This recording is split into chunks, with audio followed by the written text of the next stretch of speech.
Elle a parcouru le monde en interprétant du folklore canadien. Elle s'est produite dans les plus grands cabarets d'Europe. Je vous invite à regarder l'histoire de la première femme imitatrice au monde, celle de Jeanne d'Arc Charlebois.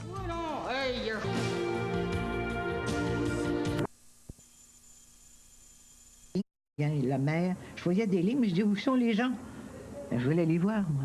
Alors je me couchais le soir, puis je m'imaginais tous ces gens qui vivaient, qui étaient habillés pas comme nous, qui parlaient pas comme nous. J'avais qu'un rêve, voyager. Alors, quand j'ai pu aller au cinéma, on avait le droit d'aller parce qu'elle entendait.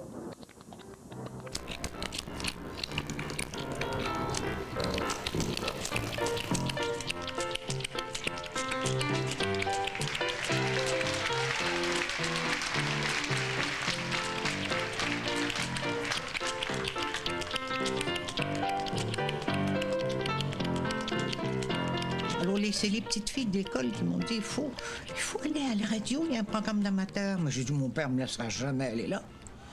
J'ai changé mon nom, et j'ai dit à papa que j'allais faire le devoir chez la copine. Alors j'ai fait, soi-disant, j'étais faire l'émission, je gagne le premier prix.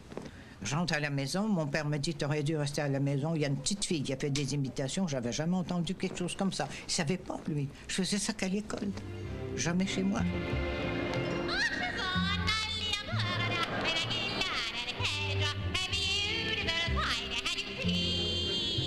Deuxième de 8 enfants, elle va bientôt contribuer plus au budget familial que son père Avila qui travaille pour la compagnie de chemin de fer, le CNR. Elle ne quittera d'ailleurs sa famille que pour se marier 10 ans plus tard. Je me souviens, c'est cassé avec un grand bonhomme aujourd'hui, Oscar Peterson. On était invité par Ferdinand Biondi comme artiste invité à une émission qu'il avait à la radio. Et puis, on m'appelle, je crois que c'est le mardi, et c'était le mercredi. J'avais 5 sous dans ma poche. Ma mère en avait pas. Mon père était au travail. Il fallait que je me rende à Saint-Cassé, au coin de Metcalfe et Sainte-Catherine à l'époque. Alors, j'ai pris mon Saint-Saëns. Ça, c'est une anecdote que je n'oublierai jamais. Monté dans le tramway. On s'est fouillé dans mon petit truc. Je savais très bien que j'avais pas 7 cents. C'était 7 sous pour le... Alors, 1 rue, 2 rues, 3 rues, 4 rues, 5 rues. Alors, ça vient, le 7 cents, j'arrête, je n'ai que 5 sous. Il me faisait descendre. Je prenais le prochain. Je me suis rendu à Saint-Cassé avec mon Saint-Saëns. Je suis revenu avec mon Saint-Saëns de la même manière à Verdun. Et j'ai été m'acheter un joli cornet de crème à glace à 3 boules, Saint-Saëns. Alors, voilà. À la radio, dans les stades en plein air et dans les salles comme la Palestre nationale, sa grande complice s'appelle Aldina Berthiaume. Il s'agit de sa mère qui n'a vécu que 53 ans. À 17 ans, en 1937, Jeanne d'Arc Charlebois, Jean pour les anglophones, commence à faire la tournée. C'est là que j'ai vu les jumelles Dionne à Callender, parce qu'on avait travaillé à Callender, Ontario. Elles avaient 3 ans et demi. Elles sont nées en 1934. Alors, c'était quelque chose de voir. Hein? C'était l'événement mondial, les jumelles Dionne. C'était pour moi passionnant à cet âge-là, de faire une tournée, de voir tout le Québec, une partie du Canada également. On faisait tout l'Ontario et tout ça. Les tournées, pour moi, c'était... J'aimerais que des jeunes puissent faire cette même tournée en salle paroissiale, pas dans les arénas où il y a 10 000 ou 15 000 personnes, mais dans les salles paroissiales. Ça prend un cultivateur pour avoir autant d'ardeur et puis une mère bien décidée pour donner le jour à 5 poupées. Pour les artistes de renom qui avaient leur propre troupe, le numéro de la jeune imitatrice représentait un bel ajout à leur routine.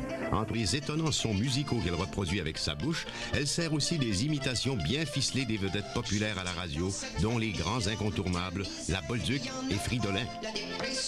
Puis je vous avais vu travailler. Oui. Et je trouvais que le talent et l'enveloppe du talent étaient... Et j'imitais M.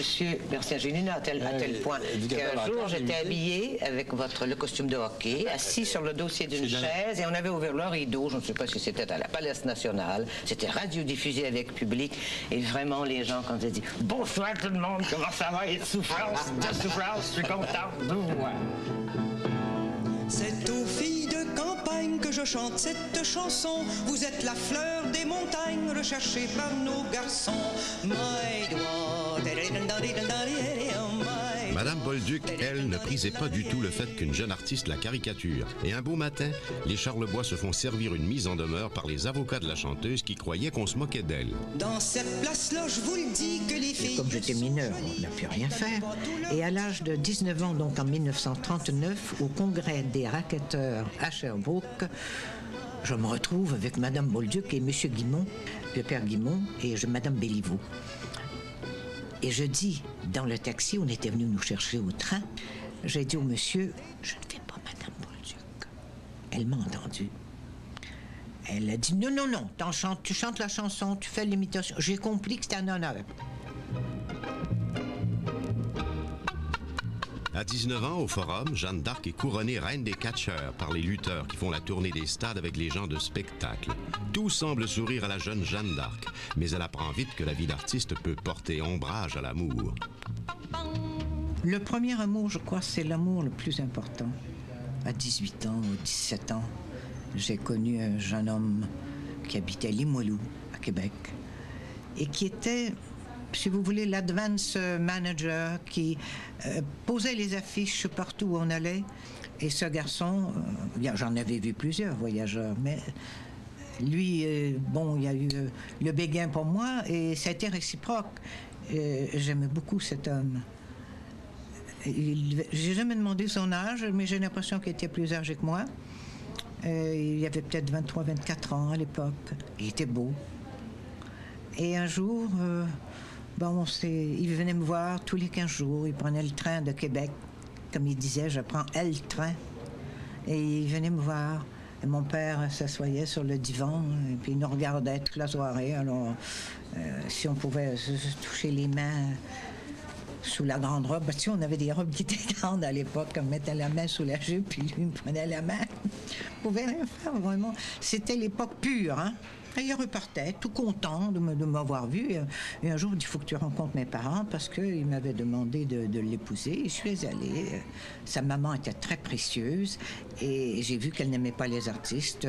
On était mal vus à l'époque. Hein. Les artistes, c'était des gens qui voyageaient, c'était des gens qui n'étaient pas très bons. Et elle adorait son fils parce qu'elle était veuve. Et elle avait 2 fils et une fille. Et j'ai l'impression que je voyais Charles qui adorait sa maman. Et elle a passé une remarque que je n'ai pas pu accepter. Et ça s'est terminé là. Et je suis partie, je lui ai dit carrément, je crois que nous serions heureux, mais ta maman n'accepterait pas et je te donne ta liberté. Et il a été très triste, je me souviens. Ça me fait la peine parce qu'il est décédé. Et j'ai appris qu'il était mort quelques années par son frère.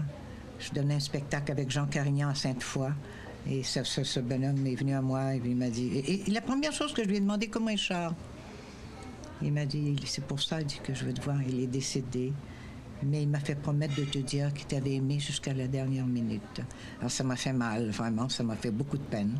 Parce que c'était un bonhomme que... J'aurais peut-être été heureuse, mais le destin n'a pas voulu. Et je suis partie en tournée, c'est là que j'ai rencontré Oliver. Olivier, pour moi, c'est difficile à dire. C'est Oliver Guimont, Oliver James Guimont. Hey, Twino, tout comme au premier jour, il faut t'aimer. Lucas, répondez à la bonne. Et moi de Twino, t'es une jolie fille. Plus beau, car les patrons roupillent. Twino, hey, je t'aime. Et moi de Quand Jeanne d'Arc a été recrutée par l'influent Jean Grimaldi, elle a fait son entrée dans une famille d'artistes composée des Guimont, le père, sa femme Effie Mac, leur fils Olivier et de leur légendaire compagnon du vaudeville. Commandant dans sa rumba, à se garocher c'était là. Je mieux danser comme les vieux, j'ai gardé en suie de peu. Puis je jouais du violon, puis dansais des ricotons. Mais je fais pas comme Macuba, danser le rumba sur mes bas. Ma chère Amanda. Ça me rappelle des vieux souvenirs. En cette même année 1941, qui marque le rapprochement entre Jeanne d'Arc et son futur mari Olivier, le public qui adorait ces artistes qui se rendaient dans les villages venait de perdre son idole, celle qui avait initié Jean Grimaldi à la tournée. Tout naturellement, ce public s'en est remis à Jeanne d'Arc Charlebois pour perpétuer la mémoire de celle qu'elle personnifiait si bien. Il ne s'agissait plus d'imiter la Bolduc, mais bien d'assurer sa lignée dans le répertoire de la chanson canadienne. Un petit mot pour les habitants, ce sont tous de braves gens qui ont donné au Canada des docteurs, des avocats. Les mamans sont courageuses, elles ont donné des religieuses et aussi des beaux curés qui font honneur à leur clergé.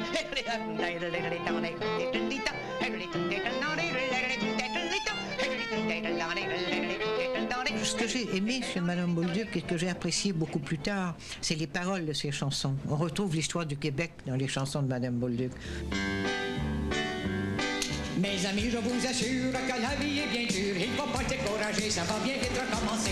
De l'ouvrage cet hiver, pour tout le monde y va en avoir. Mais il faut maintenant le temps au nouveau gouvernement. Ça va venir, mais décourageons-nous pas. Moi j'ai toujours le cœur vif et je continue à se lutter.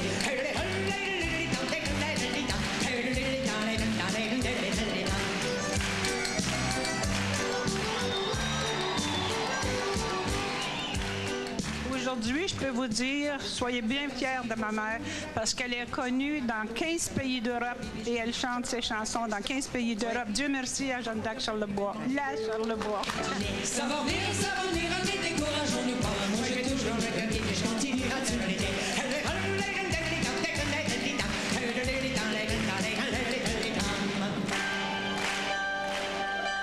Les turluteries ont du turlutage, turluterie.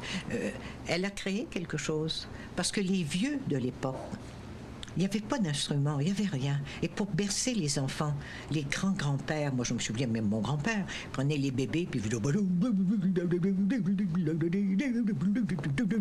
Alors l'enfant, il s'endormait, il pleurait ou il riait, mais enfin, c'était une manière de... Elle a pris ça. Et elle a élaboré ce turlutage sur chaque chanson. Quand la chanson était sarcastique, il devait nous mettre des bois dans les roues. Tant que je vivrai, je dirais toujours moins pitoué. Mais son turlutage était très saccadé. Hein. Vous m'aurez pas, hein. Je vais vous dire ce que je pense. Donc c'était une femme très libre, finalement, pour son époque.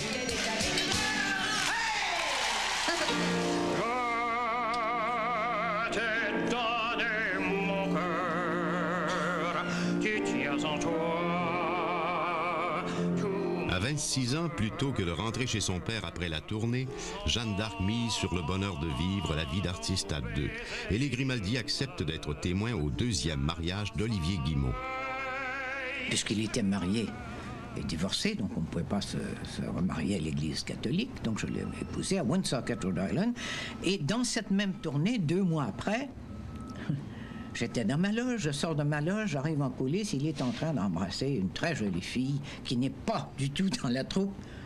Mais tu sais, à pleine mouche, 2 mois après mon mariage, alors là, ça fait mal. Tellement belle sur la scène, c'est pas croyable. Hein? Même on avait un violoniste, là, puis il regardait, puis je vois, mais là, il savait pas s'il devait jouer ou non. Puis quand c'est à son tour pour travailler, fait son numéro, il était figé, il n'avait pas embarqué sur la scène. T'sais. Fait que là, il fallait crier après lui, dire, mais écoute, c'est à ton tour, là. Fait qu'elle était impressionnante, Mme Charlebois. Elle ne voyait pas ça, parce que l'amour était fort là, dans ce temps-là pour elle. Fernande Fay, qui est encore aujourd'hui la pianiste de Jeanne d'Arc, n'était pas la seule à observer discrètement les différences de style et de tempérament chez ces 2 jeunes mariés au talent immense. Jeanne d'Arc Charlebois était vraiment partie pour elle-même. Hein? C'était une vedette. À titre personnel, c'était une vedette. Et Olivier, lui, il était quand même perdu dans le monde du burlesque. Burlesque, pas perdu, mais associé, autrement dit. Jeanne d'Arc avait une clientèle peut-être un peu plus bourgeoise. Alors vraiment, elle pouvait avoir n'importe quel public. Lorsqu'elle est venue chez Gérard, le public de Québec l'a adoptée tout de suite. Et Jeanne d'Arc, c'était pas une chanteuse comme Lucienne Boyer ou bien comme les autres grandes vedettes chanteuses, mais son numéro était très imposante sur scène. Si vous me le permettez, maintenant, je voudrais vous parler d'un grand sportif. Son nom, Maurice Richard. Si vous jouez au hockey, j'ai un conseil à vous donner. Jouez pas contre les Canadiens. Si vous ne jouez pas très bien, il y a le joueur numéro 9 qui est vigoureux comme un bœuf. C'est notre beau garçon en or. Il s'appelle Maurice Richard. Première artiste canadienne-française chez Gérard, entre 1950 et 1955, elle y a tenu l'affiche 70 jours, parfois 2, 3 semaines d'affilée, signe précurseur du succès qu'elle connaîtra dans les grands cabarets du monde pour les 20 ans à venir. Canadien, c'était des gars qui valaient rien, alors il a fait son petit caporal. Quand Maurice l'a accroché, je vous dis que le gars s'est poussé, ce qui prouve qu'à Montréal, Richard se laisse pas embêter. Pour avoir brassé l'arbitre, Maurice a payé l'amende, mais je peux vous dire qu'il s'en fiche, y a pas de misère à se reprendre. Pour gagner ses 500 piastres, y a qu'à sauter sur la glace, et puis scorer 5 autres points, il les aura le lendemain matin. À la maison, la partie entre Olivier et Jeanne d'Arc se jouait de plus en plus serrée. Bien, disons, ouais, comment vous expliquer ça? Là? Madame Charlebois, disons que c'est une femme, elle disait jamais un mot, tellement bonne. Olivier, il avait pris son petit coup à côté, mais elle disait jamais un mot. Et on faisait le spectacle, ça paraissait pas trop. Après la soirée, bien, on s'en allait dans chacun nos chambres, naturellement. Et puis, j'ai jamais entendu parler, Mme Charlebois, de quoi que ce soit, disons, de dire, bien, pourquoi qu'il boit. La chicane, il n'y en avait jamais. Vivons et laissons vivre. Cet homme-là n'était pas fait pour être marié de toute façon, parce qu'il était trop gentil. Il n'avait pas de sens de responsabilité. Il ne savait pas ce que c'était que de prendre vraiment... C'était les copains, c'était les amis, c'était les clubs, et c'était les tavernes, il payait pour tout le monde. Il avait un cœur beaucoup trop grand, enfin, il payait pour tout le monde, mais il n'avait jamais rien, finalement. Alors, c'était très dur. Moi, j'ai tenu le coup. D'ailleurs, mon fils Richard est né qu'en 51. Pas eu d'enfant de 46 à 51. Et c'est là que je suis partie pour Las Vegas pour une tournée de 7 mois. J'étais enceinte de 2 semaines à peine. Je voulais qu'il sache que c'était lui le père, bien sûr. Et c'était son rêve d'avoir un enfant, soi-disant. Et je suis partie. J'ai fait cette tournée avec les Folies parisiennes de Lou Walters de New York. On a fait toutes les États-Unis, 3 mois au Desjardins à Las Vegas, 3 mois à Reno. Je suis revenue. J'étais 7 mois et demi enceinte. Vous vous souvenez, il y a une quinzaine d'années, le banjo était très important. Tous les orchestres devaient avoir un banjo. Aujourd'hui, il faut se rendre au Texas si on veut entendre ce banjo.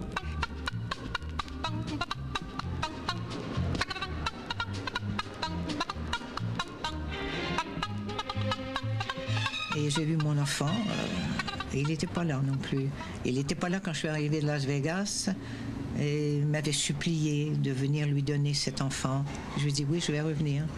J'avais eu une offre extraordinaire de la compagnie de Walt Disney, Mel Blanc, qui faisait tous les personnages. On avait enregistré toutes mes imitations et on m'avait dit, vous aurez votre enfant ici, on va vous donner $800 par semaine avec un appartement pour faire des différentes voix. Avec toutes les voix que je faisais, on pouvait en faire 20 avec les tourneuses, les machines qui tournaient, faisaient des oiseaux avec la petite fille, tout ça. Maintenant, je suis revenue pour donner à Olivier cet enfant. Et ça n'a pas changé grand-chose, malheureusement. Ensuite, Marc est né en 53. Mais ça, je remercie le bon Dieu d'avoir eu ces enfants avec Olivier. Malheureusement, je l'ai quitté, les enfants étaient très jeunes, 1 an et demi et 3 ans. Et je lui ai dit, je te donne 1 année pour réfléchir. Et si tu veux, à ce moment-là, prendre tes responsabilités, je ne reviens pas, mais tu viendras nous chercher. Il n'est jamais revenu.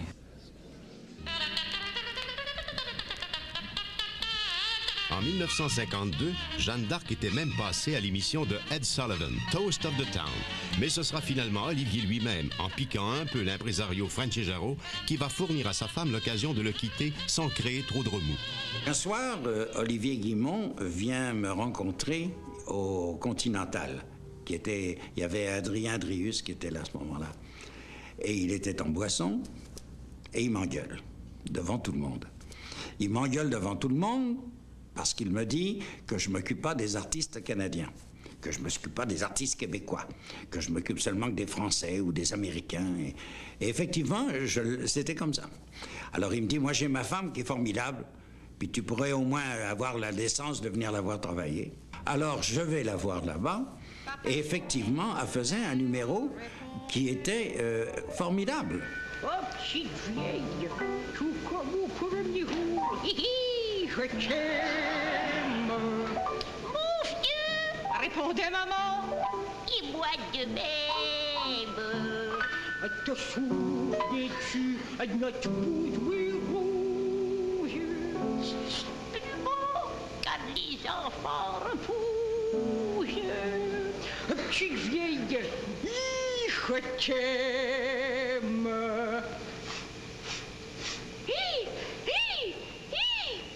Et moi de même. Moi, j'engageais à ce moment-là des artistes canadiens, mais pour l'armée.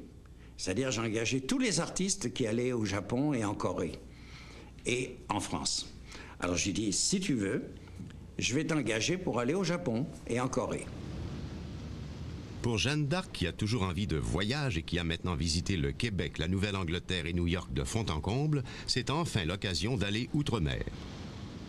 Il y a une chose que je voudrais dire, rendre un hommage à... On ne parlera pas de son talent, tout ça, vous avez dû avoir le temps cette semaine d'en parler, mais il y a une chose, on a ou qu'on n'a pas dans ce métier-là. Il y a des femmes qui l'ont, il y a des femmes qui ne l'ont pas, les gars aussi, mais c'est ce qu'on appelle dans notre métier être trooper. C'est-à-dire, il y a des gens qui vont voyager toute leur vie avec ce métier-là qui est épouvantable. Si on voyage avec des gens qui sont, comme on dit, mauvais coucheurs, c'est très, très dur. Oui. De voir ces soldats, vous savez, on avait les larmes aux yeux, nous, de travailler pour c'était tout le Commonwealth, hein? Aussi bien les Canadiens, Australiens, Anglais, tout ce qui était Commonwealth, c'était les soldats, là. De retour à Montréal, l'idée d'aller refaire sa vie à l'étranger ne la lâche plus.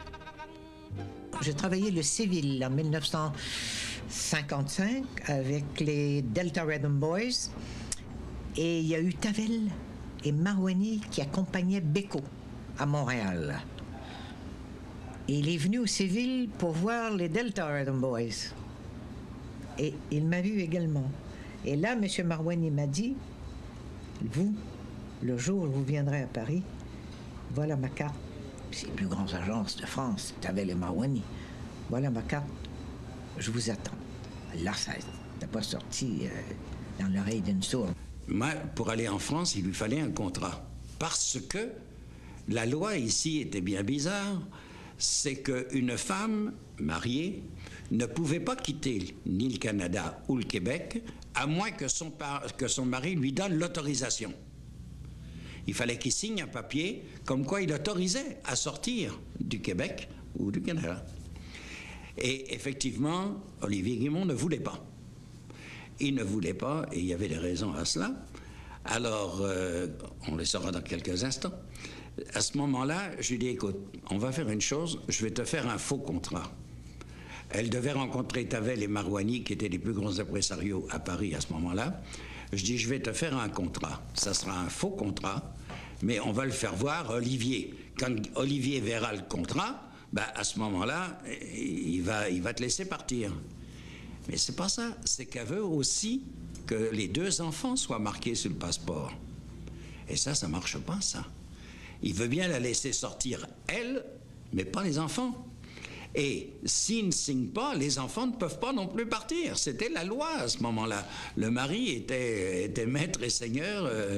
Alors finalement, j'ai raconté des mensonges, je l'ai emberlificoté, et il a signé. Je crois que Frenchy était au courant que les choses n'allaient pas bien. Tout le monde était au courant de la vie d'Olivier.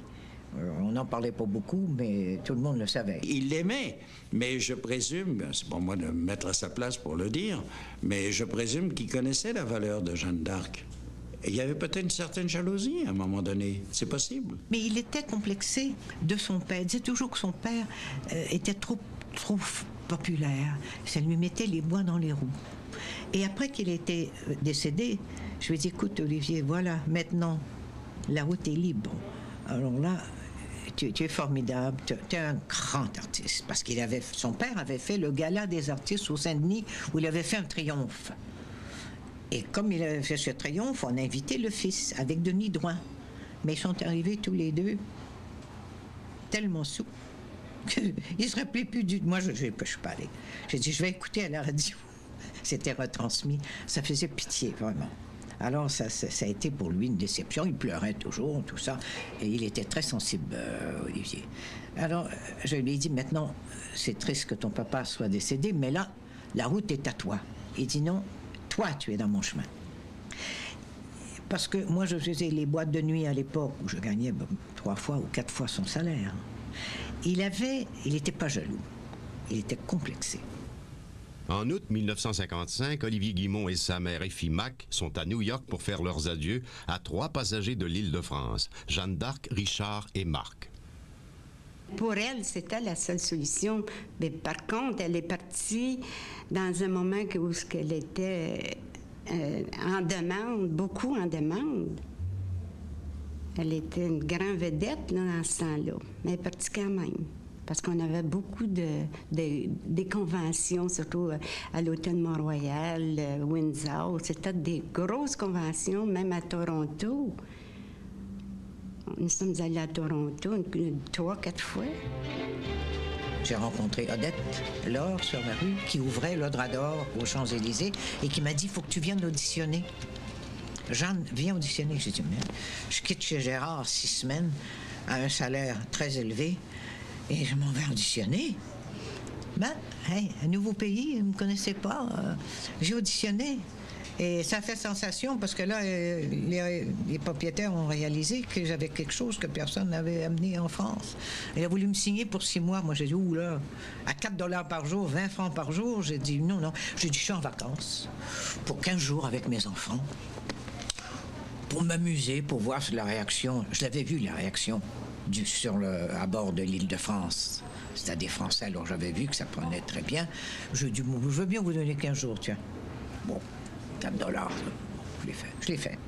Ah ben là, il a dit, c'est 6 mois. Ah non, j'ai dit non. Non, c'est encore 2 semaines, mais c'est 80 francs. Alors, j'ai monté ça jusqu'à 100 $ par jour, jusqu'à 1956, où j'étais invitée au mariage de Grasse et du prince Ranier en avril 56, 19 avril, pour participer aux événements du mariage. Donc, à l'arrivée au bateau, il y avait moi, Aznavour, enfin, tous les grandes vedettes qui étaient là. Et puis, j'ai passé 4 jours sur la côte d'Azur.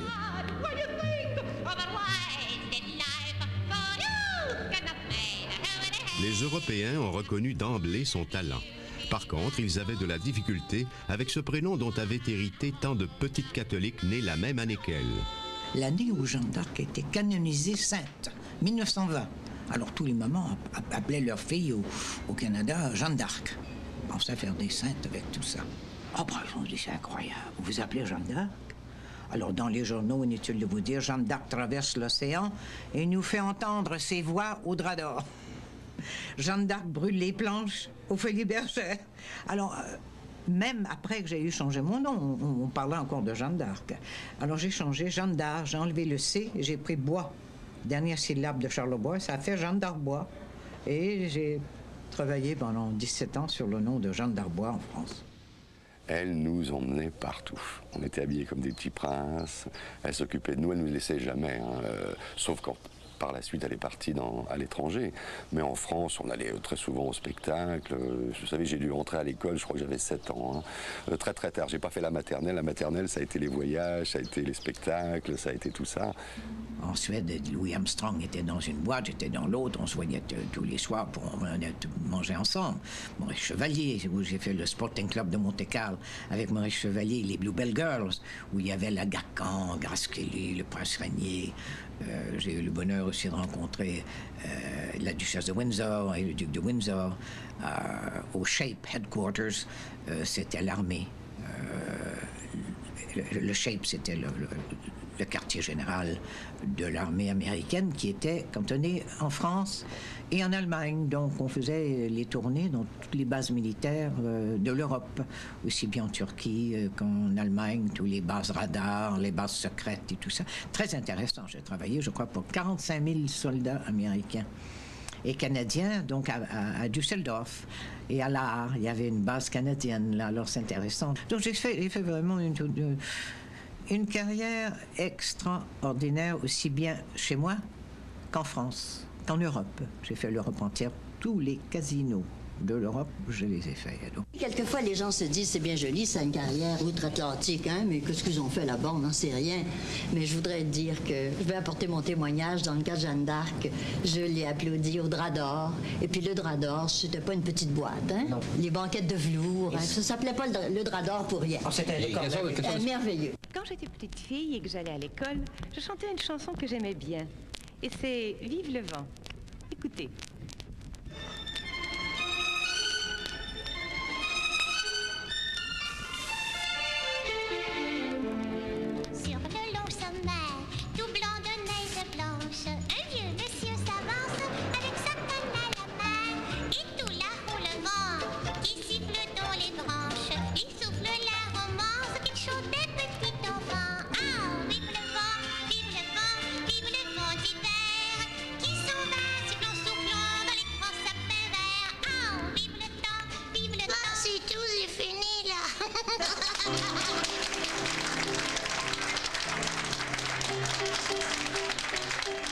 On partait avec elle, elle avait une belle grosse voiture, et elle nous emmenait tous les deux avec son pianiste, et on faisait des kilomètres, et elle arrivait le soir, quelquefois on faisait Copenhague-Nice en voiture, elle arrivait avec les deux enfants, nous on était bien à l'arrière, on était couchés, elle nous prenait dans ses bras, elle nous mettait dans la loge, elle allait répéter, après elle nous emmenait à l'hôtel, on dormait, elle allait faire son spectacle, elle revenait nous chercher, enfin on a eu une vie extraordinaire.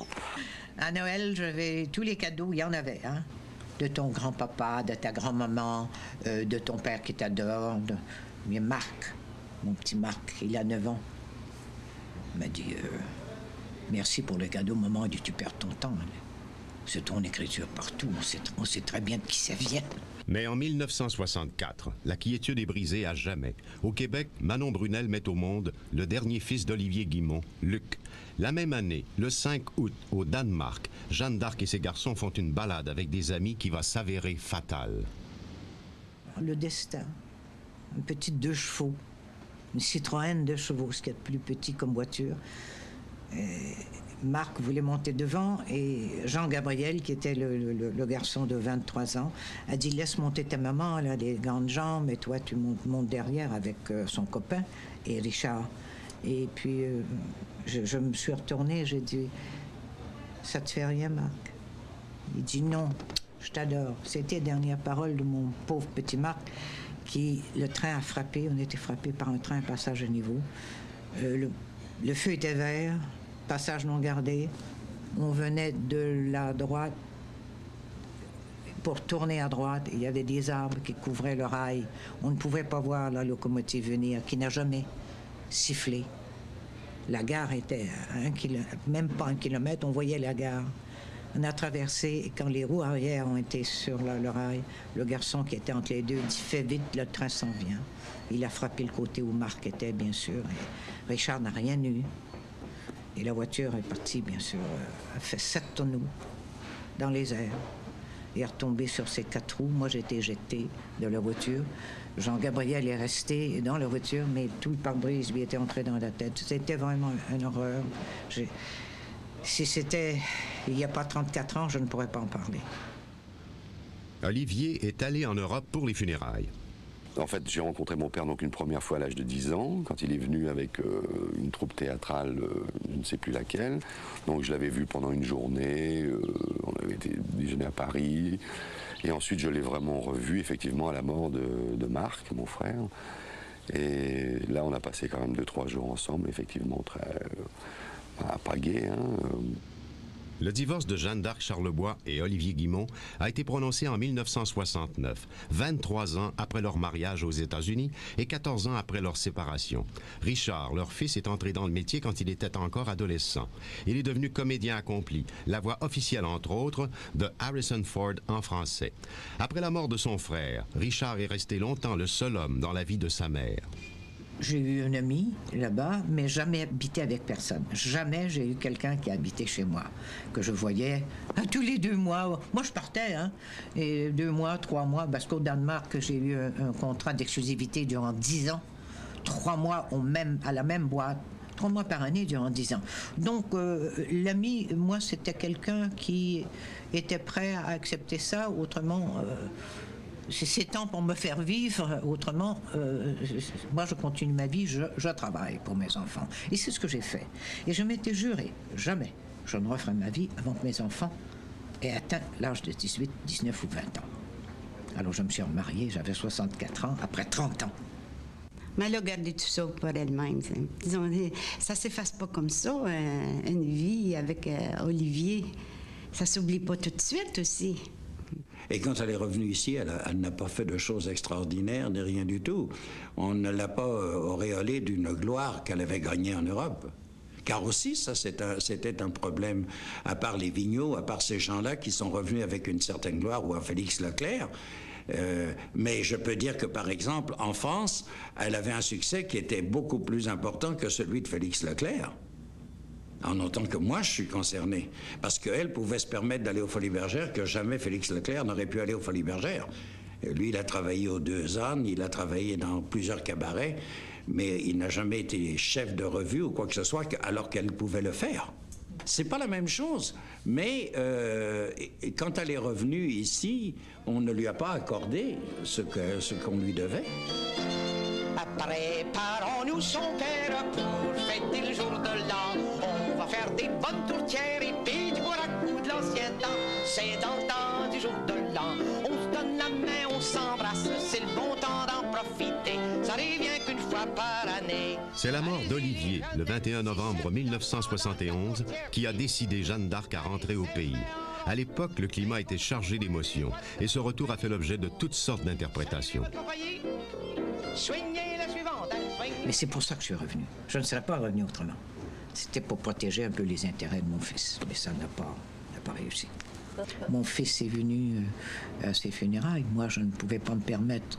J'aurais aimé. Mais il y avait une femme, il y avait un enfant. C'était pas ma place à ce moment-là. Ah, c'est la belle Artémise qui voulait se marier. Une fois rendue à l'église, elle trouvait plus son cavalier.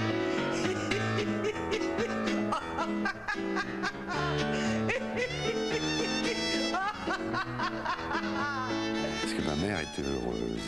Je pense que sa vie de femme, je ne sais pas, vraiment. Mais sa vie de mère, en tout cas, je pense que oui, elle a été heureuse. C'était une très très jolie femme. Donc nous petits, on était un peu jaloux. Mais après, on a très vite compris et je pense qu'elle a dû avoir deux amis. Mais finalement, elle n'a jamais habité avec quelqu'un vraiment. Non, je pense qu'elle a... Mais je pense qu'elle a été heureuse quand même. Jeanne d'Arbois est maintenant grand-mère. Et comme il s'agit d'un garçon, ces mêmes Français qui refusaient le prénom Jeanne d'Arc se trouvent ravis de compter sur leur terre un Olivier de plus.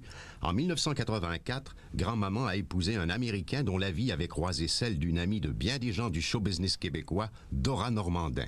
Elle venait passer 3 mois à Paris avec moi et elle épouse Gilbert Cône en 1973. Alors moi, je le connaissais, elle avait 26 ans, l'épouse, elle a 50 quelques années. Donc c'était un frère pour moi, c'était mes copains. Dora et Gilbert, c'était mes amis. Elle est prise du cancer en 1982 et elle me demande de passer les derniers mois de sa vie avec elle, donc 4 mois. J'ai tout abandonné et je suis allée à Eastman, où était sa maison. J'ai passé les 4 mois et j'ai vécu ce que c'est que quelqu'un qui meurt du cancer de l'œsophage, qui ne peut plus manger et qu'on lui inserte un trou dans le ventre et on la nourrit à la seringue. Alors ça c'est vraiment pénible. Et je suis rentrée en France après et j'ai vu à quel point Gilbert était tellement bon pour cette femme. Une nurse n'aurait pas pu faire mieux, nuit et jour. Et je l'admirais. Je ne le connaissais pas sur cet angle, parce que je n'avais jamais vécu avec eux autres. Et je suis partie pour la France. J'étais tellement fatiguée. Je suis passée 3 mois. Et à mon retour, Gilbert m'a téléphoné parce qu'il y avait, avec sa première femme, qui est morte, la deuxième est morte, avait adopté 2 enfants, dont un est mort dans un accident de ski. Et l'autre s'était cassé la jambe. Et Gilbert devait aller en Floride liquider un appartement qu'il avait là-bas avec Dora. Il m'a demandé de revenir encore, avoir soin du fils qui s'était cassé la jambe. Et c'est comme ça, de fil en aiguille, m'inviter pour dîner, il y a eu une espèce d'affinité. Je crois qu'on a eu tous les deux, on a perdu chacun un fils. Il y a eu quelque chose un contact humain, là. Un bon copain. J'ai 77 ans, il a 83, donc c'est à peu près du même âge, vous voyez. Donc c'est un bon copain, c'est un homme extraordinaire, fantastique, très bon, très généreux, très doux. On n'a pas d'argent, mais enfin, il est très bon, ça ne veut rien dire tout ça. Mais je suis heureuse d'avoir trouvé un compagnon. C'est très bon d'avoir un compagnon pour ces vieux jours. On a une épidémie, tout le monde sont grippés. Il y en a pas dans mes amis qui ont pas la grippe cette année. Tous les magasins de Cassane s'y font de l'argent comme de l'eau. Les mouchoirs, c'est à 12 pour ceux sur le rhume de cerveau.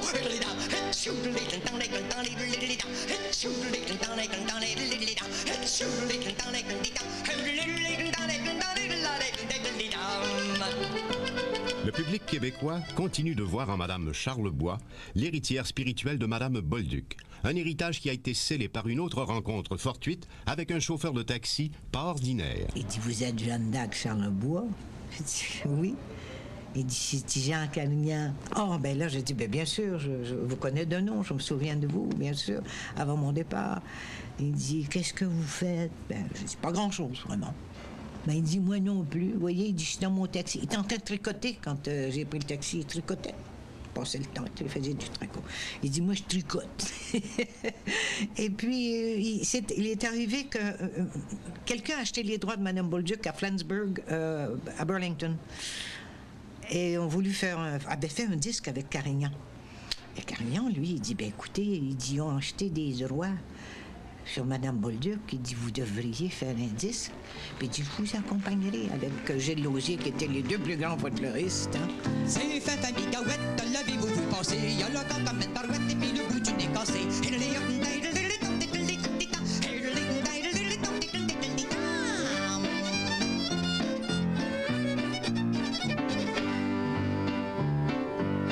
Il a 2 rangées de dents, puis la bouche toute de travers. Quand il fume sa pipe de plante, il y a de l'air de la vraie misère.